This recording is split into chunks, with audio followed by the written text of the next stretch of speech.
So I go to Albany, Georgia. It's a time when they are experimenting with having more white allies come work in their community. They want to try this idea out. And who are you connected with that you're going SNCC. with? Oh, okay, you're connected with SNCC. And 63, you said? 63. And I get there, Are you and going, excuse me, are you going to college at this time?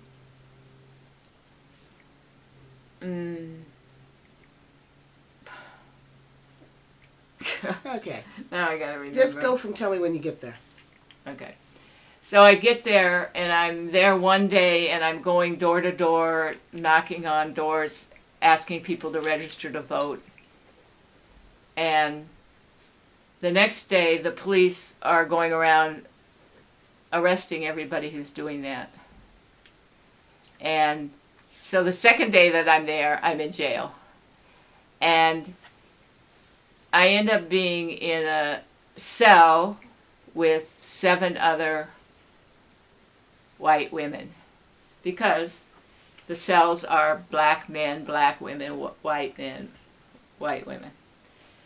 But there's 7 of us, and what I had forgotten, and I cannot believe I'd forgotten, is that we went on a hunger strike, and for 9 days we did not eat. Wow. That. How long were you in jail? 9 days. 9 days. Oof. Well, 10 days, I guess. 10 days. And then my father came down and there were a couple other white fathers who came to be at the trial and get us to come home.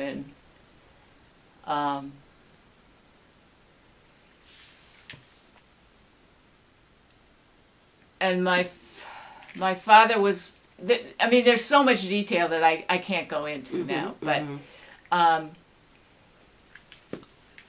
ended up agreeing to go home with him for the weekend, and when I woke up, he'd had a mental breakdown, and he was in a mental hospital.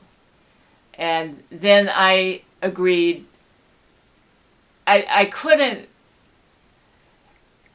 not go back to the movement, but I made a compromise, and I went and worked in the Atlanta office as opposed to going back to Albany.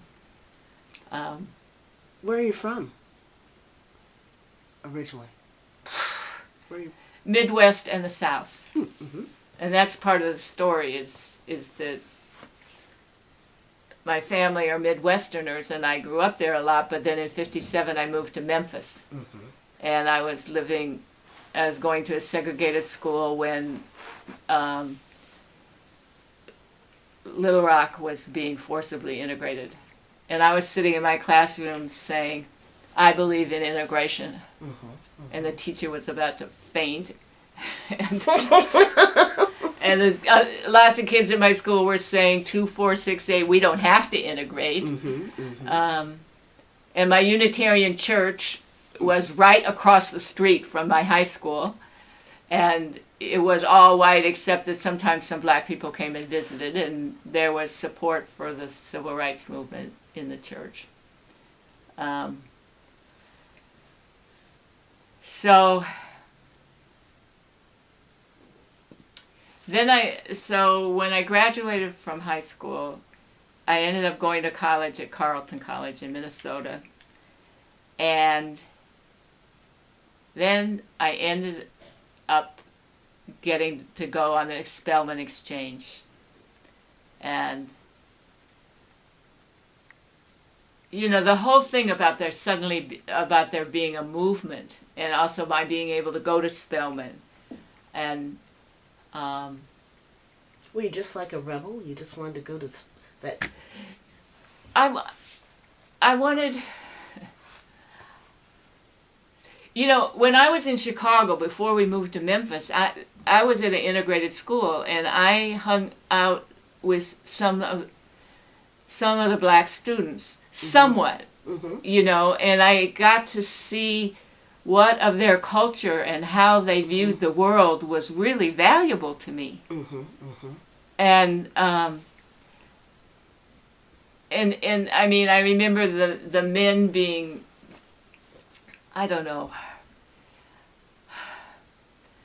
kind of sweet and thoughtful and community oriented. And then I remember this one woman being so fucking strong. Mm-hmm. And I just loved it. She was just, you know, nobody was going to push her around. And, you know, my mother was strong in her way, and she believed in strong women, but I hadn't seen anybody like this before. So I had that. So when I was in junior high, I had that experience of the benefits of friendships mm-hmm. with African American people. Then I moved to Memphis, and I can't have it anymore. And I can't even want it, you know, I mean, without people getting mad at me. Although our Unitarian church, we had a couple of meetings with a Black Baptist church, with mm-hmm. students from a Black Baptist church. Mm-hmm. And that was wonderful, but that was like 2 events. Mm-hmm. So when I could apply to go to Spelman, it was, you know, it was like something I'd been waiting for.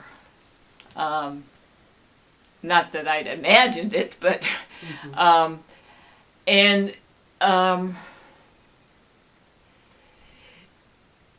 One of the things about deciding to go to Spelman was I decided to apply to go without asking my parents or telling my parents or anything. And it was the first decision I ever made without letting them know or mm-hmm. considering what they thought or anything.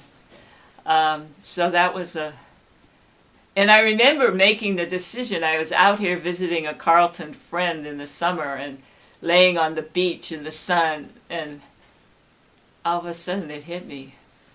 I want to go to Spelman. I'm going to go to Spelman. I'm not going to ask my parents if I can apply to go to Spelman. Mm-hmm, mm-hmm. So that was a big moment for me. And I got to go. And I was there 2 days, and I was with a group of white students at Spelman and Morehouse who were sitting in the black section of the state legislature, along with Howard Zinn. Mm-hmm. And we're sitting there, and we can look down to the floor, and we can see the guy at the desk pick up the phone, and we know he's calling the police to come get us out of there. So we hadn't asked anybody we hadn't asked any black leadership, mm-hmm. you know, whether it was okay if we did this, and so we decided it'd be a good idea not to get arrested now and make a lot of work for them. And so we got up and left, and we're walking down the hall, and the police are coming toward us, mm-hmm. but we just looked like white people. Right. You're not running or anything, exactly. And they just walked right past us. You had hippie beads on? No, I didn't have any, you know, freedom's buttons on or anything. So that was my beginning of being at Spelman. And I spent a lot of time that I was at Spelman hanging out at the SNCC office and sitting and listening to African American students who had been on freedom rides and tell their stories about growing up in their communities, and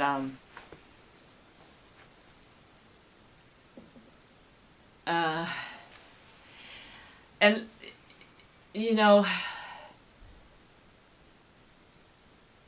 and over the years, I mean, that was the beginning of my listening to people's stories. And like when I was in Albany, I had a real question of, is there anything that I can do here that's really a contribution, that's worth it for the black community of what they have to go through in order to take care of me? And well, you know, I was just there and then I was in jail and then I was out. So I didn't have a chance to really answer that. But that was a big question. And it kept coming up. I mean, it came up in the summer of '64 and after it was in Mississippi. You know, what can I do that's really a contribution? And I think now,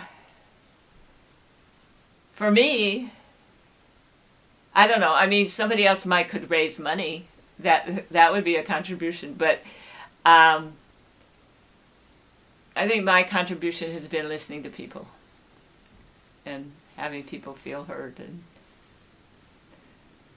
and that's become my life. I mean, besides going from the civil rights movement to the women's movement, I've also I saw the power of photography in the South, and when I was working in the Atlanta office, Danny Lyon would come out of the darkroom holding these pictures, and I thought it was wonderful. And there were artists in my family so there was a connection that way, but I didn't think I could be a photographer because I was a woman. A woman couldn't. That's what came up in my mind, that a woman couldn't learn those skills.